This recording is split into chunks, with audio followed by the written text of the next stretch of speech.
Today is a conversation for all of us. We are talking about the big M and the big H, menopause and hormones. Hormone changes in women affects half of the population. And there is so much misinformation flying around the internet. I thought I have to have a conversation about this. And I want to have a conversation with you and a medical doctor. That's what we're doing today. Hey, it's your friend Mel, and welcome to the Mel Robbins podcast. All right. I have been wanting to do this episode for such a long time. What are we talking about today? Well, we are talking about the big M and the big H. What is that? We're talking about menopause and hormones. And no, do not touch that off button. Everybody needs to hear this. Hormone changes in women affects half of the population. And so I don't care if you are in the stage and the age where you feel bitchy and itchy and dry and hot and your hormones are all out of whack, or if you're living with somebody who is going through that. Today is a conversation for all of us. The first time I saw a woman have a hot flash was about 30 years ago. My parents were throwing Chris and I an engagement party at their house in Western Michigan. And I'll never forget this. My mom and I were standing there talking to one of my mom's best friends. I love this woman. I'm not going to say her name because she would be mortified if I said her name. And so I'm going to respect her privacy, but I'm sure you're listening and you know who you are and know that I love you. But we were standing there and we each had like one of those fancy paper plates, you know, the stiff kind. And we had helped ourselves to the buffet and we're talking. All of a sudden, out of nowhere, this friend of my mom's flushed bright red and water started dripping down her face. And this particular friend of my mom's is the kind of friend that was always impeccably dressed. Like she just looked like a Chanel ad every time she walked into a room. And so I could tell she was mortified. Her makeup foundation was starting to run. And she took her plate and started fanning her face. And I said, "Are you okay?" I mean, I thought she was having a heart attack. And she said, No, I'm just, she blew her face. I'm just having a hot flash. It's just so awful. And my mom kind of looked at me and said, just you wait. Just you wait, Mel. Well, I have been in the hormonal change for probably 6 years. And I'm embarrassed to tell you, I know about as much about menopause and hormone fluctuation in women and in girls as I did 30 years ago, which means I know jack shit. And there is so much misinformation flying around the internet. I thought I have to have a conversation about this. And I want to have a conversation with you and a medical doctor, somebody who understands this. We're not going to be getting our menopause tips on TikTok, people. We're talking to a doctor about what is going on in our bodies. We are going to cover everything from PMS to hormones in women to what to expect when menopause hits and the thing that everybody that I know is bitching about my age, which is the breadbasket that develops in the middle. That's what we're doing today. And who have I asked to guide us through the land of menopause and hormones in women? None other than Dr. Amy Shah. That's right. Dr. Amy Shah is a double board certified doctor. She did her training in nutrition from Cornell. She did a residency at Harvard. She got a fellowship in Columbia. She is an expert on hormones. In fact, her runaway bestseller, I'm So Effin' Tired. Yes, I am, sister. A proven plan to beat burnout, boost your energy, and reclaim your life. Dr. Amy Shah is backed by popular demand and by my begging, because I want to understand what is going on with my hormones.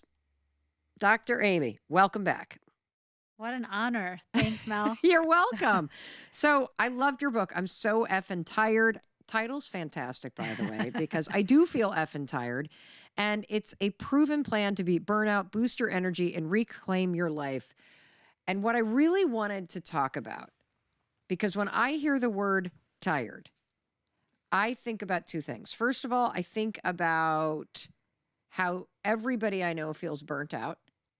And I want to talk about adrenal fatigue, but I also want to talk about menopause, the big M. The big M. The big M. I'm going to be double nickels, 55 this year. I am in the thick of it. And I would love to talk to you about what the fuck is going on with our hormones and our bodies. And why isn't there more information? I mean, it affects half of the population, for crying out loud. So where do you want to start, Dr. Amy? I think the menopause conversation needs to be had, and much more commonly and much more openly. Most women go through this time of life and they have no idea why their anxiety level has increased, why their energy has decreased, why they feel like there's a brain fog. People will present with ear itching, body itching. People will. Wait, that is something that's part of menopause. It is? Yes. That explains body. Did you just see me as we were walking up? I was itching my back as if like I had just been bitten by a mosquito. Why does your body? I'm going to hijack this conversation so fast. So keep going with the weird ass symptoms. Yeah, I think the biggest symptoms that people feel is the brain fog. Yes. That happens with menopause, and the mood changes. The feeling of hot and then cold, the hot flashes and then the sudden change in temperature. Like, what is happening? Why are we feeling like this? And we don't have the conversation enough. And so everybody's kind of feeling like they're going crazy. Yes. And one of the biggest complaints, and I know that we'll touch on this, is the increase of fat around the middle. Yes. So brain fog, fatigue, the increase in fat, especially around the middle. And all of these weird symptoms all have to do with your changing hormones.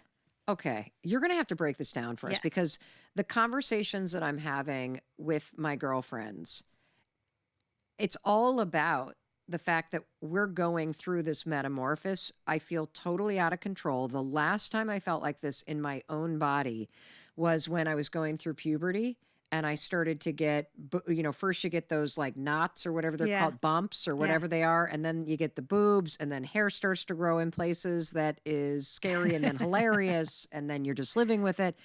I didn't feel that way about pregnancy when my body was changing because I was so excited about it. Yeah. And because there is so much written and that you can read about pregnancy and it's so celebrated that you kind of know what to expect, even though when it's your first time, it feels so foreign. But this feels so out of control. And I also am glad that you're here because because I know it's also a really frustrating time for the people who know and love us. Because it's not just the hot flashes. I have hot flashes in my mood. Like I will swing from happy to bitchy like a kitchen door swinging. It just goes from one to the other. And so how do we should we start with understanding what's going on? Yeah. Well, first of all, let's just understand the fact that we don't talk about it enough in the medical sense. We talk about it all the time with our friends and colleagues. I mean, your conversations with your friends and my conversations with my friends match. It's menopause all the time, right? Because we're all trying to figure out what's going on with our bodies. We're trying to help each other because we don't have enough guidance. It's not like pregnancy where you can say what to expect when you're expecting on day 22, you know, that kind of thing. And Andy, one other thing I will point out is that you read all this stuff and we now know that the studies were largely wrong about hormone replacement therapy. Yes. And I went to 3 different primary care doctors that were holistic doctors in the Boston area and asked about bioidentical hormones, and not a single one of them could refer me to anybody. And so I also feel like there are a lack of resources that are accessible to women in terms of understanding what the fuck to do. But I guess we should start with what the fuck is going on. Exactly. And the problem is that in our lifetime, I think you and I are similar in age, pretty similar. And I was in school when they actually mandated that women be included in medical studies. Wait, what? They had to mandate? Women were excluded from all medical studies because they're fluctuating our fluctuating hormones, or the fact that we could be pregnant during a time of a trial. And so every medication, every intervention, every surgery, everything was done only on men. Well, I knew that about the ADHD studies in the late 70s and why ADHD has been misdiagnosed at profound levels for women because they only study boys. I had no idea that all of the medical studies related to the effect of anything. What why are people not talking about this? I know. How do we even know then whether or not the side effects of something are going to impact us versus the way they impact dudes? In fact, what they realize is what they were just doing is they would just prescribe a smaller dose to women. Sort of like a golf tee that's closer to the green. It's like they didn't know anything about the biology of women, but they just said, well, let's just give them a little less.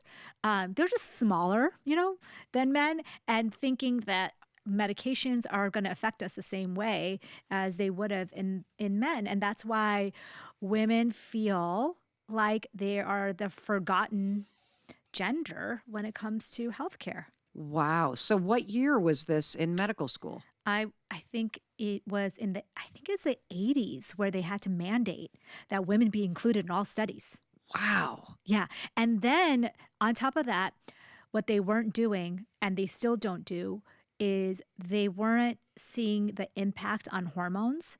And what women are calling out, doctors are calling out, and they're saying, all right, you're studying, now you're forced to include women, but you're not actually seeing what the impact is on our hormones, if any. And maybe there's no impact, but why not look at what's happening when you're taking medication X? What's happening to the estrogen, progesterone, the testosterone? There's no data. Well, if you think about women and the fact that estrogen is like a just controlling and essential hormone as part of the whole network of the way that we function as women, the monthly cycle that we have. I can't believe that they're not looking at the impact on hormone levels. That's kind of scary, honestly. It's a shame. In fact, when I was a young mom, I had my kids were 1 and 3, and I was out of the postpartum range. But I felt so out of control. Like I felt burned out, but then I couldn't sleep. My hair was falling out, but my thyroid levels were fine. And I was so confused about my hormones. So I thought maybe I just didn't pay attention to that part of medical school, or maybe I just didn't, So I went to the hormone experts, so-called OBGYNs, my colleagues who were specialized in women's health or women's, and they said to me, oh, we didn't learn about that either. We learn about pregnancy, we learn about puberty, and then all you learn about menopause is that it just shuts off, and that's basically all we know. And so I said to myself, well, that's really sad because at least half of the population is women. Yeah. And if doctors can't even know, if they don't even know what's going on, then how are women going to know what's going on? So what do you want us to know in terms of the 101? All right. Let me tell you. It's like the best analogy is like two sisters. Okay. Estrogen is your social. And she's super smart. She's super social. She is outgoing. She can be a little bit risk taker. She can be a little bit out of control. Got it. Then you have the sister, the progesterone sister. She's very calm, level-headed. She knows when the other one's like kind of going off the rails. Yeah. She's the one that kind of keeps you at home. Says, no, study to, stay at home. Yep. Let's just chill. She's the one that keeps you calm. Okay. So when we're going through menopause, we are getting less estrogen and less progesterone. So you're starting to feel like you're not as sharp. You're not taking as many risks. You're not as social. Yep. Your level of estrogen is going down. Gotcha. You might not have the energy levels. Yep. You might not feel like doing the things you used to do. Your activity level might go down just without even realizing it. Yeah. You're just sitting more. As progesterone goes down, you start to get more anxious. You start to feel like you can't sleep. And you start to feel like your life is out of control. Wow. And so what you're noticing... Is this also why I'm waking up in the middle of the night? Yes. The drop in estrogen and progesterone is why I'm not sleeping through the night? Yes. I thought it's because I had to go to the bathroom, but it's probably because of the hormones? Yes. So Dr. Amy, talk to us about women's hormones throughout her lifetime. What do we need to do to optimize our life throughout every one of these stages that women go through, from puberty to menopause? Yeah, that's a great question. So women start their hormonal cycles at puberty.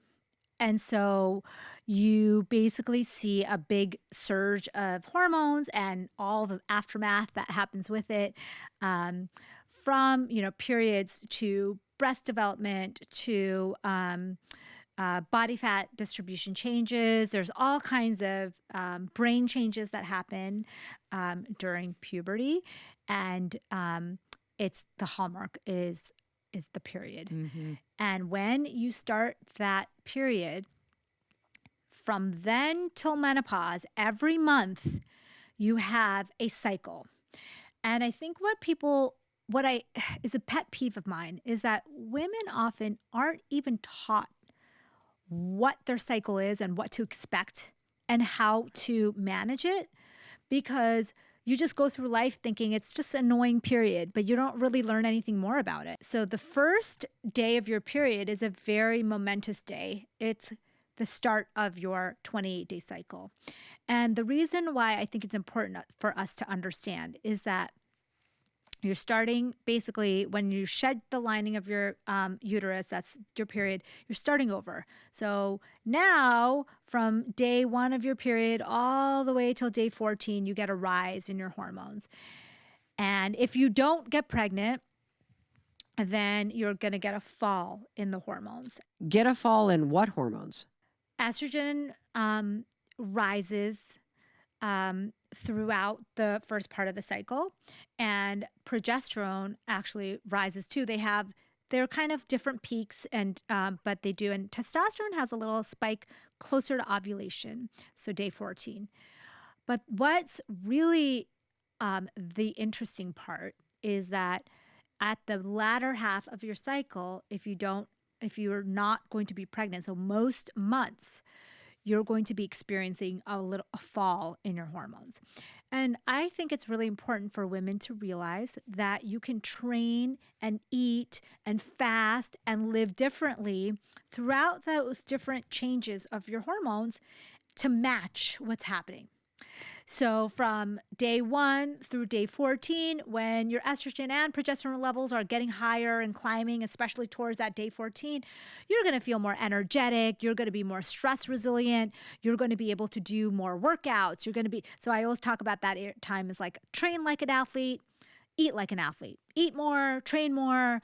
Energy levels are good. Stress levels are good. This is a time to try out intermittent fasting, or just kind of like that time restricted eating that I was saying, like no food 2 to 3 hours before bed, and try things out. Mm-hmm. At the latter half of your cycle, especially that 1 week before the period, so day 21 through 28, so it's called the late luteal phase, so the latter part of the luteal phase, when your hormones are really dipping down there, the kind of mini-menopause, I call it. That's when you pull back on the very stressful activities. You pull back on eating lots of, like maybe you're eating a lot more treats or sugar or carbohydrates in the first half of the cycle. That's when you want to pull back a little bit. Mm-hmm.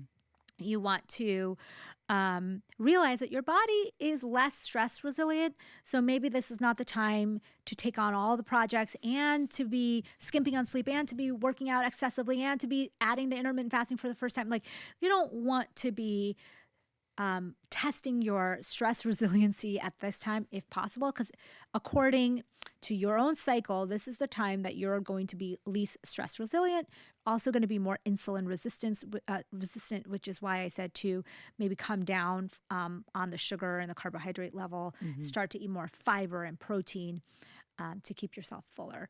And so when you understand that, you're like, oh, well, that makes sense. I naturally don't feel like doing my high intensity workouts the final week of my period, or, you want to get more sunlight or more massages or more walks. And like, that's a way to manage the last like week of your cycle. So from the time you hit puberty to the time you go into menopause, you have these monthly cycles. So I think it's imperative for us to learn them and to learn how to optimize them. So when we know that there's a testosterone burst in the middle of the cycle, like around day 14, if you're trying to build muscle, if you're trying to do something that requires a little more confidence and bravado, maybe it's asking for a raise, maybe it's doing that thing that you're really scared to, and you have some ability to schedule that, the mid-cycle time is the time to do it.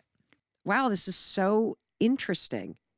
You know, if we were all clued into this in terms of how to optimize your energy or your focus during certain stages of your cycle, and if we knew what really worked for our bodies from a younger age, by the time we get to menopause, we wouldn't have to have the discussions that we're having today. I mean, it's kind of lame that as a 54-year-old woman, I'm still going, what the fuck is going on with my body? Exactly. The problem is that the more the world is a man's world, at least the medical research world, because that's what we've researched. And so because we don't have enough research on this topic, it's almost like, well, where's the research that says that there's this happens in women? We don't have 10,000 women studies where we look at their cycles and we look at menopause. I mean, we need that. We need that data. So we can say, hey, if you are trying to optimize your muscle mass, you should be training hard in the middle of your cycle. Like, where are those studies? Where is the data? So we have a toolbox. So instead of speaking in a hypothetical sense, in the physiological sense, we have hard data like we have for other things. That makes a lot of sense. So a woman goes through puberty, she gets her menstrual cycle, and then what happens when somebody gets pregnant? What happens to the hormones then? So basically what happens is, if at ovulation, the egg gets fertilized, the hormones stay high. They don't drop to let the lining shed. So as the hormones, they stay high, you get obviously HCG. People know this because this is the one hormone that actually rises during early pregnancy. You get, and that's what you check when you pee on a stick is the HCG levels, or in the blood, you can check the HCG. That's the hallmark that says, oh, the body knows that you're pregnant and has released HCG because there's been an implantation. And so you don't get the whole last part of your cycle that you usually do. There's no late luteal phase. There's no PMS. Your hormone levels stay high, at those levels for the duration of the pregnancy. And then when you have the baby, it can take a few months actually to normalize. There's some fluctuations, but then you'll go back to having kind of that approximately 28-day to 32-day cycle with the rise and fall of hormones. And then there's perimenopause. I guess this is like the warm-up for menopause. I mean, what happens there? Perimenopause is your estrogen and progesterone are at the bottom, are getting low. So if you've ever had toothpaste, like a tube of toothpaste, when you kind of get to the end of the toothpaste, sometimes you press on it and you just get a splatter. And sometimes you press on it and you get a full squeeze of toothpaste. And sometimes you press on it and you get nothing. And so that's what's happening during perimenopause. Some months you're getting a good dose of estrogen and progesterone. You almost feel like you're normal. And other months you have a low level and you're getting all these symptoms. And some months you're feeling absolutely terrible because your hormone levels are super low. And so you can have a lot of fluctuations during this time where that's perimenopause. Basically, you're getting to the end. A menopause is there's nothing left. Your levels are very low. You're not ovulating anymore. And so the years of perimenopause can be long, confusing, and variable. based on what's happening. So one of the things that people talk about is hot flashes. And the reason why hot flashes happen is one of the roles of your hormones is to tell your brain center, your hypothalamus, your temperature center, what to do, like how to regulate our temperature. So that month, if you just get a splatter of estrogen or you get none, you get dysregulation of that central thermostat. And so now you're hot, you're sweating, and you get these peaks and valleys of temperature. And so that's how I would describe perimenopause, and that can happen for multiple years. And that's why there's treatment now, like there's things you can do. Hormone replacement therapy is really good for that kind of hot flash temperature dysregulation. That seems to help. And so you have all that. And then you hit menopause, and menopause, the definition is no menstrual periods, so no ovulations for 12 months. And so a full year goes by, you don't have fluctuations anymore. You're just at low levels. And so for women, often at 5 to 10 years after menopause, they are able to now kind of get acclimated to the no hormone state. So it seems like the fluctuations of the hormones are wreaking havoc on our brain and our body. But then once you kind of normalize at a lower level, about 5 to 10 years, you seem to have a reprieve of the symptoms. So you're no longer getting the hot flashes. You're no longer having some of the menopausal symptoms. No menstrual period for 12 months. Okay. But the drop in estrogen and progesterone that we're talking about here happens up to 10 years before menopause. Wow. So, what's interesting is that I started to see a big spike in sort of fogginess and feeling like it's something wrong, probably like in my, I'd say, early to mid 40s. Yes, that's very typical. So it can be as early as 35 for people who are going through menopause a little bit early, but usually in your 40s, especially your mid 40s, is when people really start to see, that exercise that I was doing is not working to control my weight anymore. Well, everybody that I know that is in this range and is talking about the fact that their body shape has changed. Yes. That there is this thickening in the middle. My sister-in-law, who I love, keeps referring to her body as a Twinkie. I'm just like a Twinkie with legs. I'm like, will you shut up? Stop. That's hilarious. And, I know that I'll get flack for saying this because I'm a lean, athletic build kind of person. Yeah. But all my pants fit very differently now. Yeah. It's as if I have a, like those inner tubes that you sit in a pool. It's like I've put one from the belly button to the crotch and around the back too. It's like all of a sudden it's filled out. So my pants don't fit anymore, even though it doesn't seem like my body's changed. I mean, it looks like it has. Yeah. Why are we all, I could not do more crunches. I couldn't eat healthier if I tried. I am already getting 8 or 9 hours of sleep. For God's sakes, I've cut back on the alcohol. I smoke a little weed here and there. That's not putting on the shit in the middle. I don't even get the munchies when I smoke weed. Why is this happening? This is happening. It doesn't seem fair. I know. It's because our estrogen levels, as they start to drop, our body is looking for more hormonally active cells. So what I mean to say is the fat that you accumulate in your middle, it produces estrogen. Okay, wait a minute. Fat produces estrogen. What do you mean fat produces estrogen? Fat cells. You didn't say that the estrogen sister was a fat sister. You just said that she was the one that was the party girl. Yes. Okay, so fat cells? I was talking about the estrogen and progesterone that are primarily coming from our ovaries when we are prior to menopause, premenopause. Okay. But as you get into menopause, you start to get a very big dip in your estrogen. Oh, that's true, because you're not going to be producing children anymore. Yes. So does the estrogen and progesterone supplies that are part of the reproductive system start to drop? Yes. Oh. And then as your estrogen progesterone gets lower, your body starts to do things to try to compensate for it. So it's looking for fat. Yes. Do we also get flabbier around the arms? I'll tell you why. I'm talking, like I feel like even as I'm doing, I'm like, where did these wings come from? Yes. That's because estrogen, the other thing it does, what? It helps us keep our muscle mass.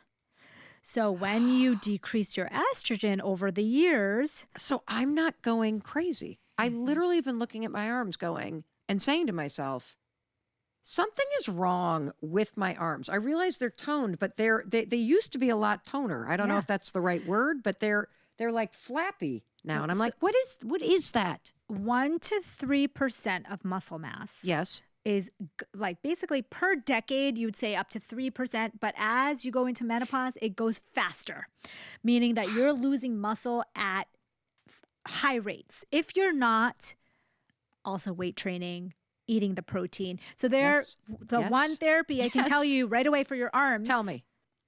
Is to start to do more weight training, start to build muscle in the places not only that it was, but that you can build more muscle on. So this is the best time to pick up some weights. Oh, I use the tonal machine at home. I'm doing the things, Doc. More things than you used to. Ugh. That's the key. That's not fair. So what I'll tell you is that what we found is that when people start to go into perimenopause and their estrogen drops, their activity level drops a little bit and they don't even notice it. So you may be gaining some fat cells, not only because of the estrogen drop, saying to your body it needs more estrogen from fat cells, it's because your body is not as active as it used to be. And it's very subtle.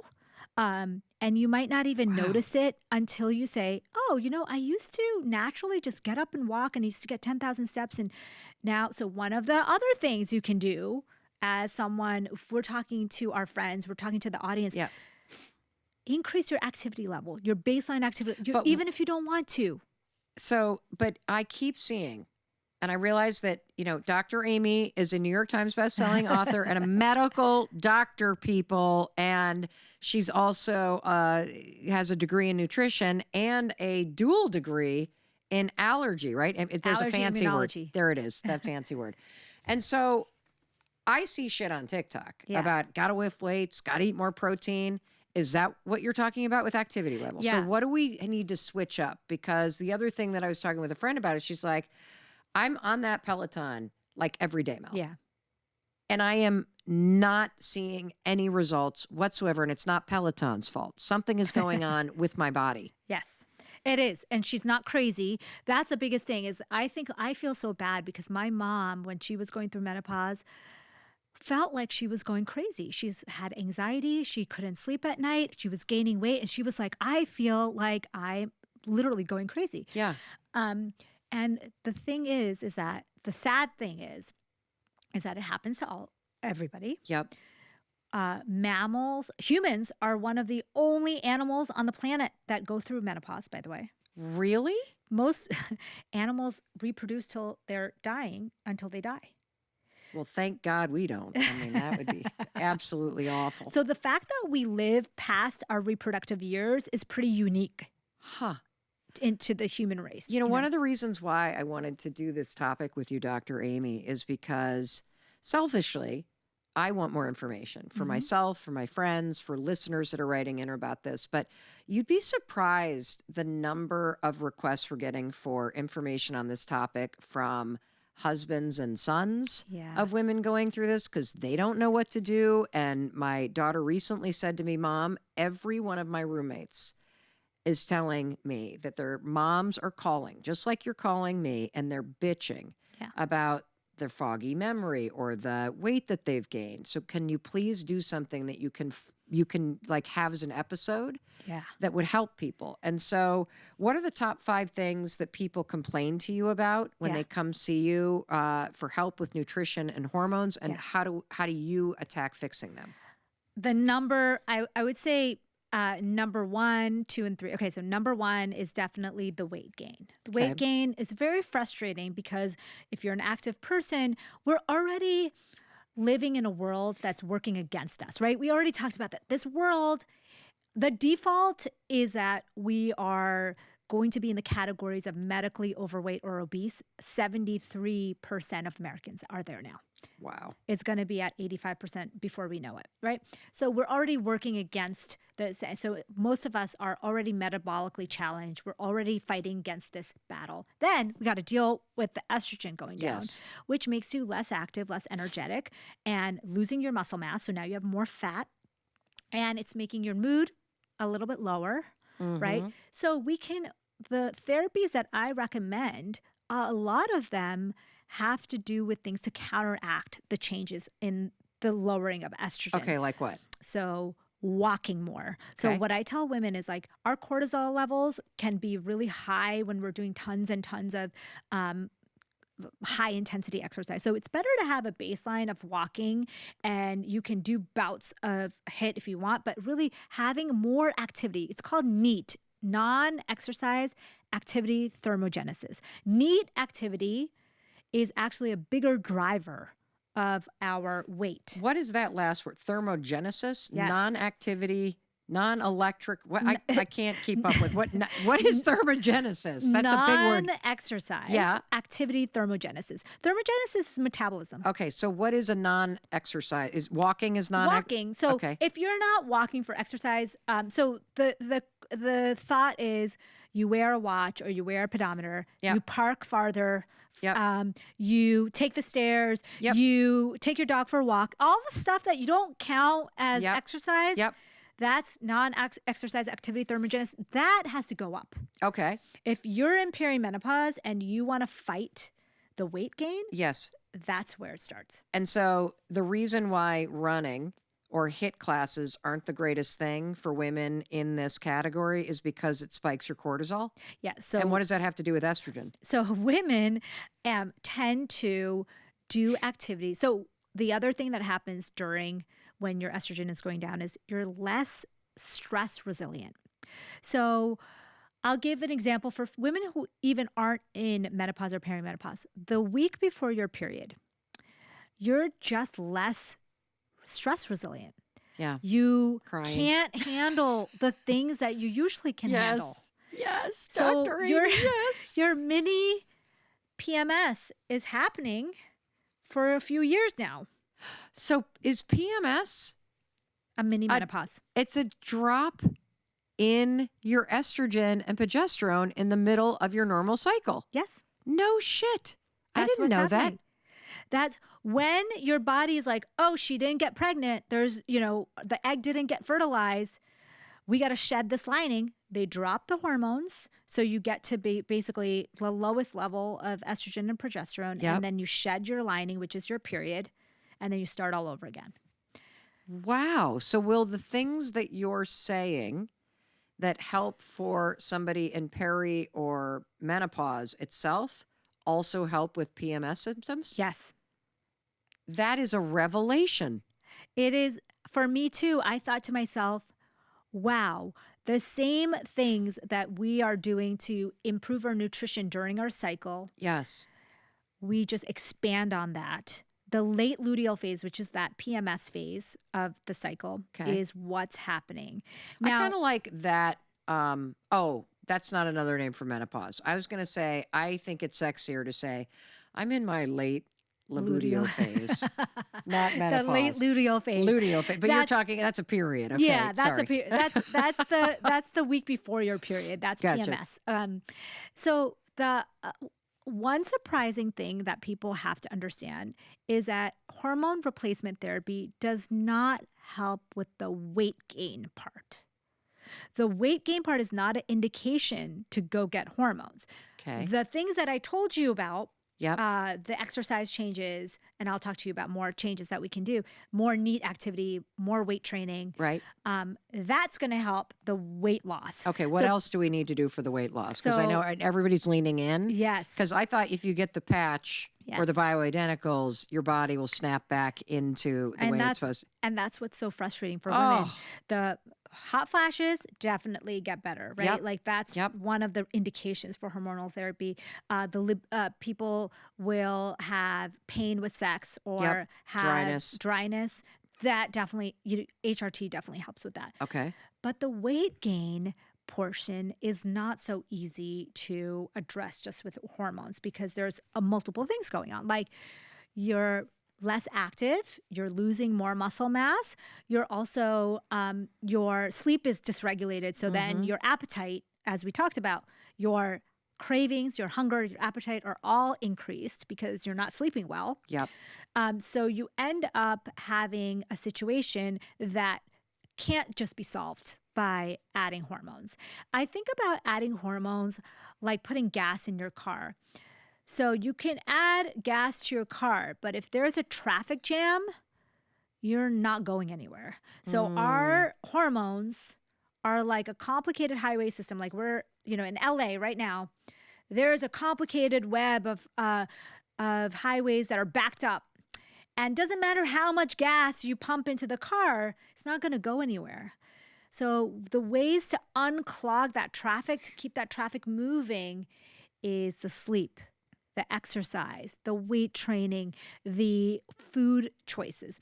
So sleep is another thing. So as frustrating as it sounds, the more you can improve your sleep, the better that weight loss part will become, because your appetite, as we said, your hormones, your hunger hormones are really dysregulated when you don't sleep. Yes. And so you want to have a good night's sleep, but often you can't sleep because your hormones are disrupted. So it's like the cycle. So one of the things I tell people is really, really try your best to improve your sleep hygiene. If you haven't started a routine to improve your sleep hygiene, start it now in perimenopause. Okay, now tell us your top 3 things for a better night's sleep.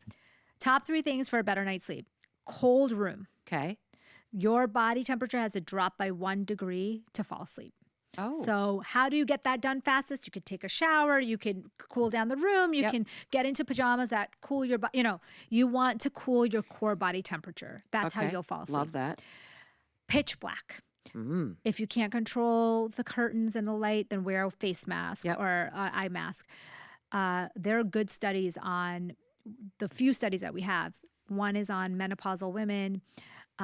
Even if you have an ambient light in the room, like a light coming through the window, it will stop weight loss if you're on a weight loss plan. Really? Circadian rhythm disruption, especially during that time, seems to really mess up the hormones in that sense. So you want to have a pitch black room. And then the third thing is you want a nightly routine. So you want to prepare your brain and your body for sleep, because your body loves routines. Our bodies are built on rhythms and cycles. Yes. And if every night you go to sleep at 8 p.m. or 9 p.m., and then so at 8:45, you start to turn off all the lights, you put away your phone, you start to brush your teeth, you're cluing in your body that it's time for sleep. So it's keeping that same time and routine is essential for good sleep. So people will sleep one day at 9 o'clock and the next day at 11 and the next day. They're massively disrupting their sleep cycles. And there's some data now that shows that it's maybe more important to stay on the same bedtime than even the total number of hours slept. Wow. Are there certain foods that we should be eating more of or less of to help with the menopause symptoms and hormone regulation? And, for everybody's benefit, I just want to remind everybody, this is your second appearance. And we did a huge show on hunger and craving and the neuroscience and biology of it. And so that will be linked in the show notes along with both of your books. But, if you had to bottom line it for people that are, really wanting to use food to regulate hormone, like what are the top recommendations? Remember that I likened it to PMS in the sense that you're less stress resilient. So what I mean is that the things that spike your cortisol are just now more and at a lower threshold. Caffeine, alcohol, sugar. Shit, are we not going to have fun now too? I mean, it's like people say to me, I always drank this much caffeine and I always ate this much sugar. Yes, or had a glass of wine or did whatever. What the hell is going on? Yeah, and that's because now your hormones have changed and your metabolism changed. You're also less insulin sensitive. So You've heard the term insulin resistance. Yes. What does that mean? So that happens during menopause. What is insulin resistance? Insulin resistance means that when the sugar is trying to get into your cells, the insulin has to open the door to let the sugar in. That's insulin. Oh. Yeah. So it usually matches, meaning that when you have a lot So what does it mean when you're insulin resistant? The door is shut, the door is open? The door is shut and you don't hear it as easily. Like you're knocking louder and louder to try to get in. Oh. And the insulin's like, dude, we just let sugar in. We're not going to let more sugar in. And the body's like, no, but I need to get it out of the bloodstream. I need to put it. And the insulin's like, no, but the cell is packed. It can't take any more sugar. And so while they're having these fights and discussions, that's called insulin resistance. Oh. And so when insulin resistance happens, the body gets signals to store fat, to say, let's get this sugar out of here because it's not going into the cell. So we got to put it somewhere. So we end up when insulin resistance happens, not only do you have a higher risk of getting type 2 diabetes because your sugar level's so high all the time, you also have more signaling to store fat. Oh, man. So insulin resistance is something that we can control by saying, well, if the cells are so full of sugar and they can't let any more sugar in. You better eat some vegetables. You better just cut some of that sugar out. Okay. And add in some things that, help you lower the blood sugar in your body, which is fiber. So fiber is one of the most helpful things that you can add to your diet, besides cutting down the sugar, because, if your cells are overwhelmed with sugar, cut down the sugar, add more fiber, so that your blood sugar can be regulated in your body. Move more, like we said. Yep. Add in weight training. Sleep more. And remember the water that we talked about in the other episode. Water, our thirst centers are often mixed with our hunger centers. Like the signals can be mixed. So you want to hydrate enough so that you are not eating mindlessly. And then, of course, and the trick there, just for those of you that have not heard the other episode, is when you feel your appetite coming on, in order to determine whether or not you just have a mindless craving, you can say, would I like a bowl of vegetables right now? And if the answer is no, that means you're not actually hungry. Another trick is drink a glass of water. Yes. Because that typically can satiate that appetite that flares up. Why do we have anxiety why is there an increase in anxiety during PMS and menopause? Remember that sister, the progesterone sister? Yes. She was a calming one. She was the one who was keeping you chillaxed and careful. And when progesterone goes down, you don't have that chillaxer anymore. You don't have someone to keep you calm. Like that sister that was inside saying, like, calm down. It's okay, Mel. Like, you'll be fine. Your progesterone levels are lower. And all of a sudden, you are anxious about everything. The things that never made you anxious before are making you anxious. And the sleep, you wake up in the middle of the night, you're like, oh my God, I can't believe X, Y, and Z happened. And it starts a whole anxiety spiral. And a lot of women during menopause have crippling anxiety. Does hormone replacement therapy tend to help with anxiety? Yes, if progesterone replacement. Gotcha. Can you explain what a hormone is? Yeah. Like I'm not sure I would know how to explain what a hormone is and what it does. Yeah, that's a great question. I always feel like there's so much confusion about hormones. Hormones is a chemical messenger. So in my analogy of the highway, it's the car. It's the car. Oh. It travels from your brain or from your ovaries to wherever it needs to go. It can go to the muscle. It can go to the heart. It can go. So it's a traveling message. And we need it. Our bodies cannot function without hormones. Like people get so annoyed with hormones, but you cannot function without your hormones. Even cortisol. Cortisol is a good hormone. It has to be balanced. So what is the estrogen? Oh, I'm getting this now. So the fun party sister, the social one is driving one car. Yes. And when she arrives, it's time to party. Yes. When the progesterone sister is driving another car, when she arrives, party's over. Yes. Then, and she calms everybody down. Like, let's just chillax now, guys. Let's just, tone it down. Is let's insulin relax. a hormone? Insulin is a hormone. Really? So when insulin gets in the car, what is insulin telling you to do? So insulin is telling you to open the door to let the glucose in. It's signaling to store.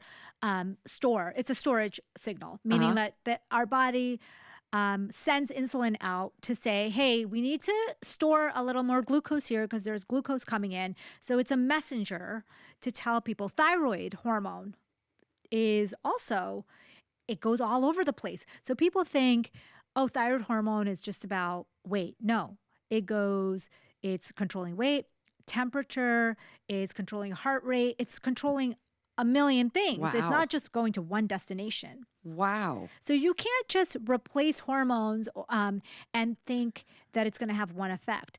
So for example, we see people getting high doses of thyroid hormone. And I say to people that more is not always better, right? Like, it's not just doing one thing. It's doing 5 different things. And one of the things it's doing is it's going to the heart. And if you send too much thyroid hormone to the heart, you're going to have all kinds of problems, including arrhythmias, heart palpitations. People that are taking too high doses of thyroid hormone will have heart problems often. So it's like playing with fire. Wow. So they're just kind of driving in the wrong directions, or they're not arriving where they used to arrive. And that's what's making the changes. So the hormones are the root cause of PMS and menopause. Yes. Wow. And for some of the symptoms, hormone replacement therapy will alleviate symptoms. Yes. But for other things like the fat redistribution or the losing muscle tone or that you're going to have to make lifestyle changes. Yeah. So the other hormone that we didn't talk about, but that's really important even in women, is testosterone. Really? Testosterone is actually in higher levels, like 4 times the level of estrogen or progesterone. Like, it's high. In women? Yes. Really? Women. And we always think about testosterone as like a male hormone, right? Of course, males have much higher levels of testosterone than women, but our testosterone is also high compared to our other hormones.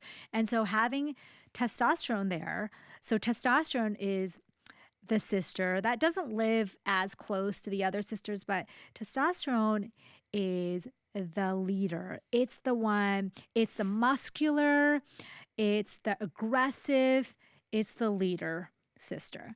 So testosterone is something that we get a spike of testosterone at ovulation. So if you know your cycle, roughly a week after your period is when your testosterone levels are peaking. And so that's when you want to build the most muscle. That's when your libido will be the highest. Yeah. Your confidence levels will be similar to the other gender. Like people that take too much testosterone, for example, when they're taking replacement and they go overboard, they'll be angry, aggressive, and maybe even a risk-taking behavior. And so we know that testosterone can be good in small amounts, especially for women during perimenopause and during the cycle if you're lower than you need to be. But of course, you don't want to overdo it, and people overdo it all the time. How do you figure out what to take? Yeah, I know. I know. There's so much misinformation out there. For what are example, the big ones? Yeah, give me some of the big myths. Big example.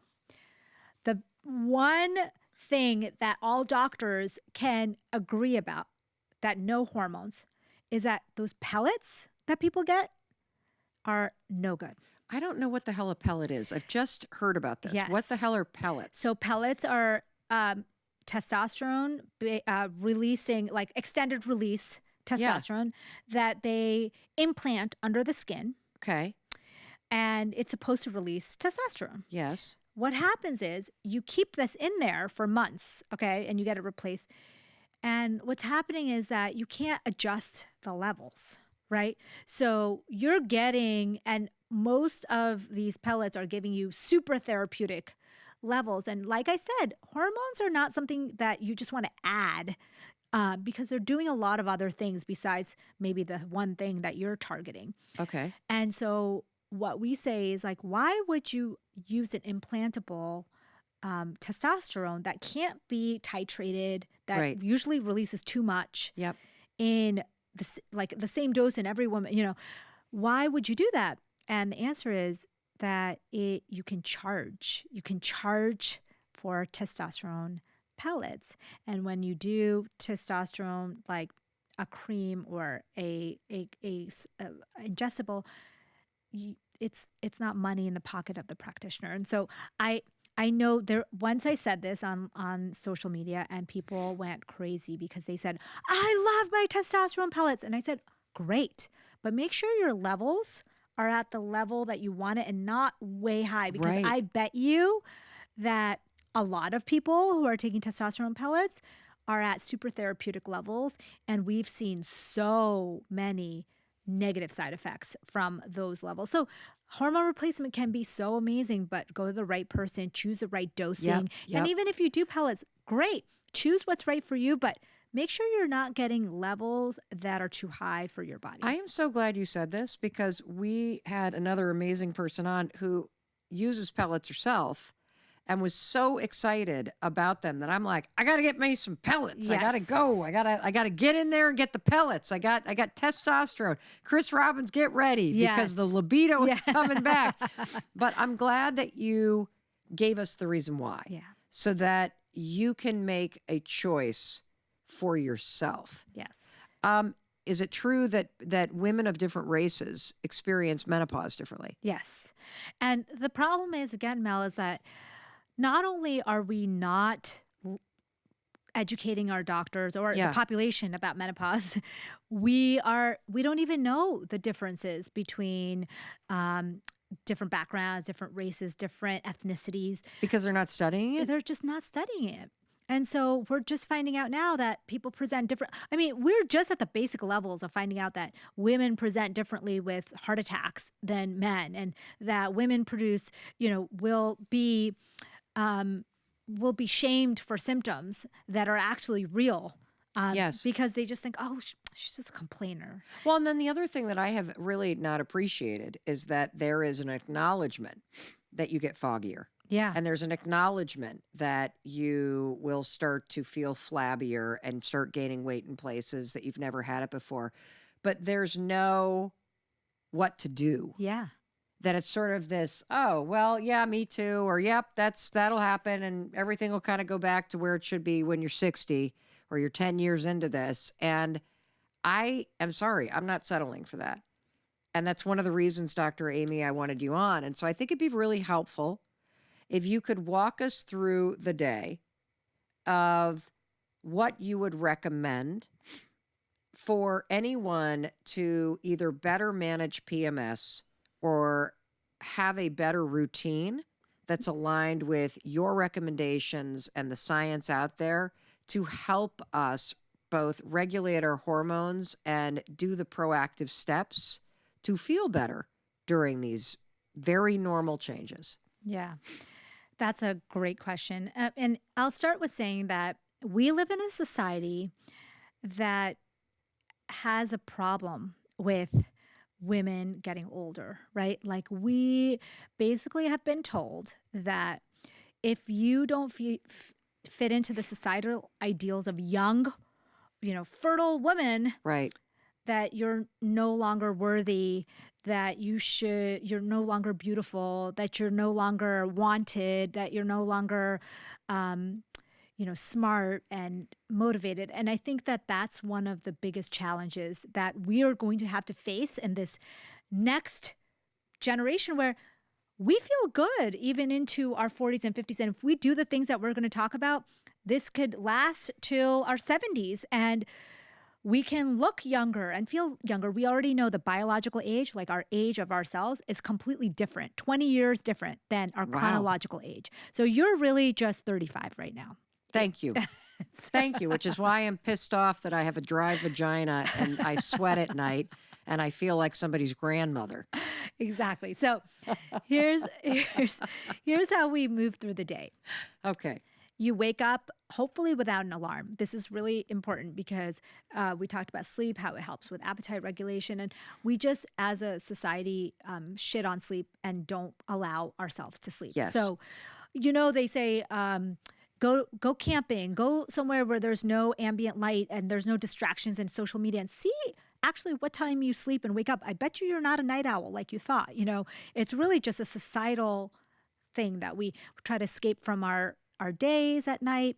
So you're going to get an adequate night of sleep. You're going to go get that sunlight in the morning. Yep. So circadian biology, again, the light that you get in the morning tells every cell in your body that it's morning. And the benefit of that is that our hormones need that input.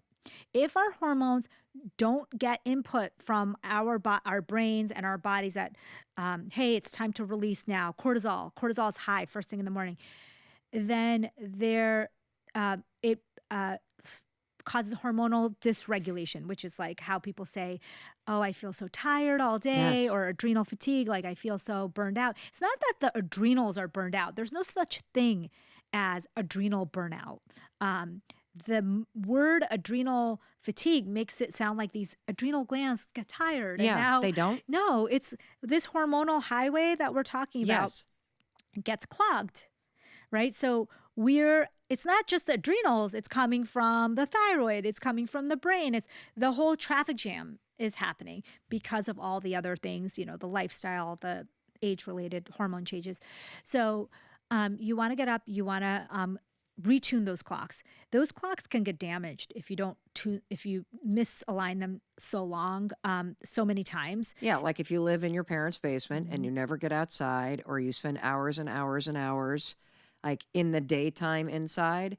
Well, what I love about this is I think I'm just to kind of keep with the analogy because the visuals really help me put it all together. It's almost as if the circadian rhythm and the sunlight in the morning is like the remote starter to your car. Yes. And it's unclogging that, it's keeping those roads open and clean. So you can know, okay, it's time to drive. Like everything's opened up. Yep.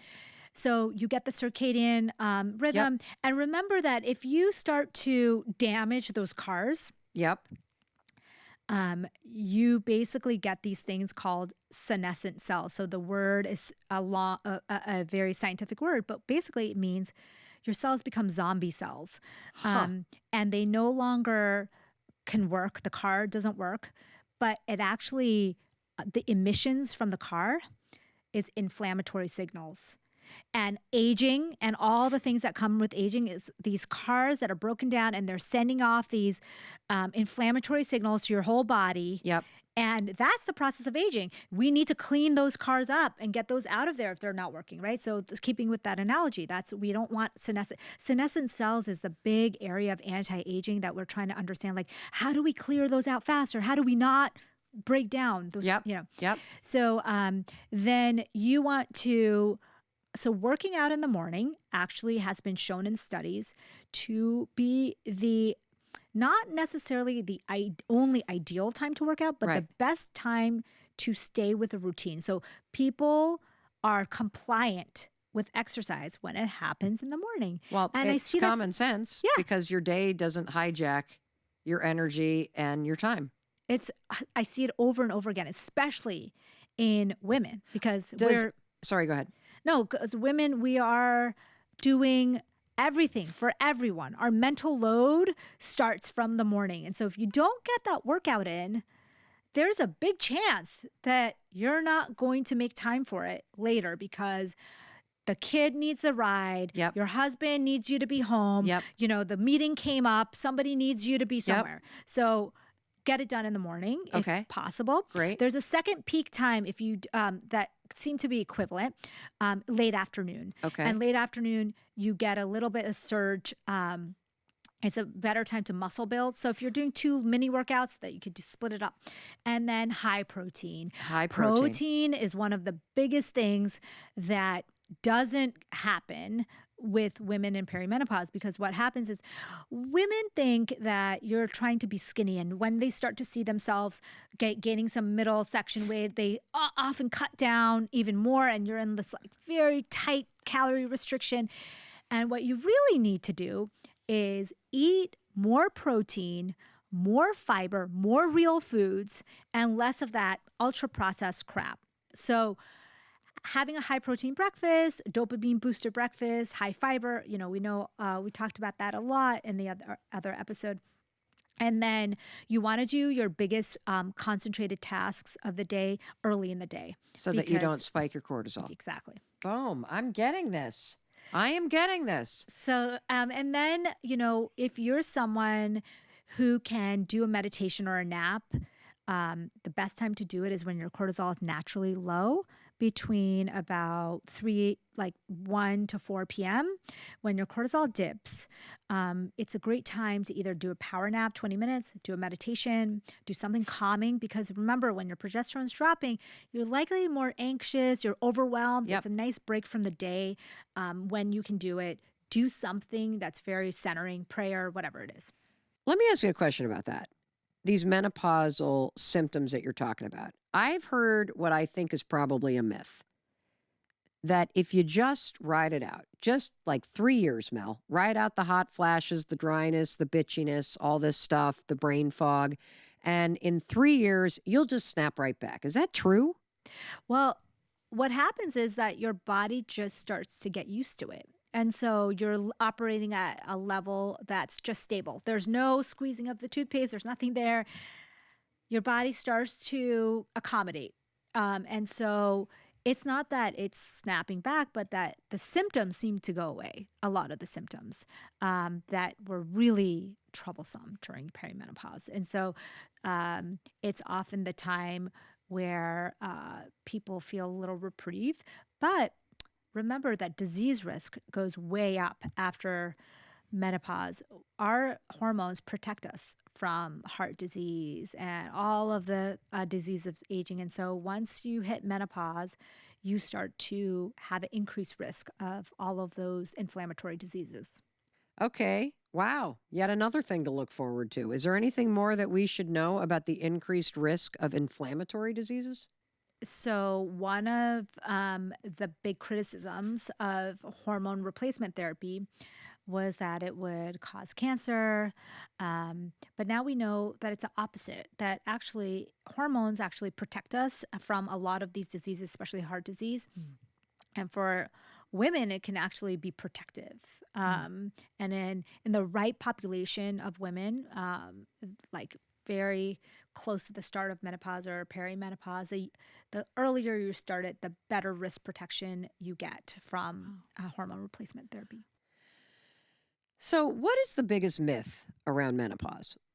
I think the biggest, honestly, my biggest pet peeve about menopause is the fact that women feel shame around it, and they can't have conversations with their doctors. They often feel like they're marginalized and they're not listened to from their provider when they say, "Oh, I have this correlation, this symptoms that I don't feel right, feel tired, but I feel anxious. My sleep is off," and they often get a prescription and no explanation about what's happening. And I know countless women who've just come home with anti-anxiety medications, and no one explained to them that there's a lot going on in your body that could explain why you're feeling this anxiety at this time. And there are things that you can do. Not to say there's anything wrong with medications. There's a great need for medications, but there's also a big need for education around menopause. I agree. There is a huge need for education, not only around menopause, but also around women's hormonal health and cycles in general. And I consider myself to be a very well-educated person. I'm intellectually curious. I read all the time. And I have flunked this topic. And when I've gone to my doctor or to my OB-GYN, it feels like people are like, yeah, well, it's going to last till you're 60. And, you can do hormones or, whatever. You're going to have to tolerate the weight gain. It'll disappear by the time you're 60. I hate that. I think the term is like gaslighting, like, medical gaslighting, where women just feel like they're not listened to, and their complaints are just dismissed. And I think that's something we really need to work on as a society because, like I said, 40, age 40, age 50, age 60 is now very different than it was even just 20 years ago. Women are doing things in their 40s, 50s, and 60s that women did not do. And so we're changing we got to change the conversation. So it's not that, oh, you're just worried, you're just stressed, you're just getting old and dismissing their concerns. These people are running companies, they're leading countries. We need to have conversations about what they could be doing to optimize themselves at that level, not just saying, oh, well, you're just getting old. So what would you advise any of us who feel like we are just not getting the answers from the doctors like that we're seeing? Do you just change your doctor? I mean, what do you do? I think in this day and age, we have enough physicians that are interested, educated, and can be an advocate for you, that you should go seek that out. Because I think that we're changing the conversation not only within ourselves, but in the medical community of saying like, hey, listen, if a woman comes to you with these complaints, don't just write it off as separate things. Think about like, where is she in her cycles? Like, where is she with her hormones? Could it be this? And one big myth that I want to bust is that you must check your hormone levels to diagnose a hormone problem or menopause. So there's this big myth that in order to be considered in menopause or perimenopause, you must get your hormone levels checked, because that's what you hear on the internet. Menopause is not a diagnosis of hormone levels. It is a diagnosis of symptomology. And the definition has nothing to do with the level of hormones. And so a lot of people spend thousands and thousands of dollars trying to get testing to figure out what their hormone levels are. But that's not necessarily the first place you need to go. Well, when should you get your hormone levels tested? If you're getting replacement therapy and you're trying to troubleshoot something, but the diagnosis of menopause is not made through a lab test. Well, that's one thing that we learned today, that the diagnosis of menopause is made after you have gone an entire year without menstruating. And the problem is that, like I said, there's a lot of misinformation. There's a lack of research, and there's a lack of interest, to be honest. And so I think that all of those things make menopause an area that is mismanaged, that is an area like if you look on the internet and you look for supplements around PMS or menopause or hormones, it's a wild, wild west. I mean, clearly people are looking to alternative practitioners and online therapies for their hormonal concerns. But when you see what's out there, it is like very scary. And so that's a clear sign that women are looking for answers. And so we need to have more information. Even the basic things like we talked about here, this should be basic education for all women. Dr. Amy Shah, I'm having you back to talk about circadian rhythm, and I'm having you back to talk about the rhythm of the day. You are a freaking rock star. The book is I'm So Effing Tired, but we ain't so effing tired no more, because Dr. Amy has given us simple things backed by profound science that you learned today that will help you take control of your hormone health so that you can live a much better life. Thank you, thank you, thank you. You are going to, I cannot wait to have you back. I'm so honored to be here, and I would love to. What is that last word? Thermogenesis? Yes. Non-activity, non-electric. What? I can't keep up with. What is thermogenesis? You're in fucking menopause, so your mind is going. There we go. Yeah, we'll talk about that later. Do you want me to say which hormones? It is? Okay, well then I would say what hormones?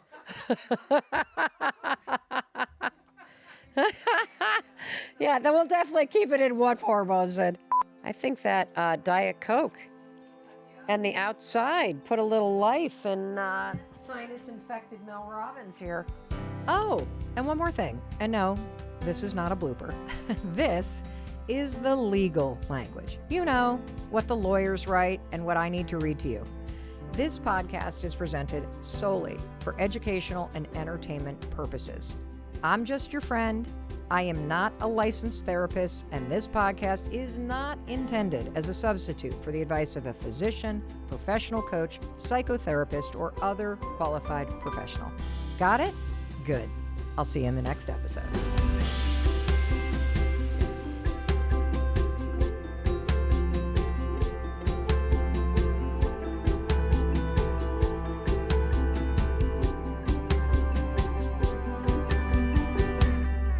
Hey, it's Mel. Thank you so much for being here. If you enjoyed that video, by God, please subscribe because I don't want you to miss a thing. Thank you so much for being here. We've got so much amazing stuff coming. Thank you so much for sending this stuff to your friends and your family. I love you. We create these videos for you, so make sure you subscribe. Mwah.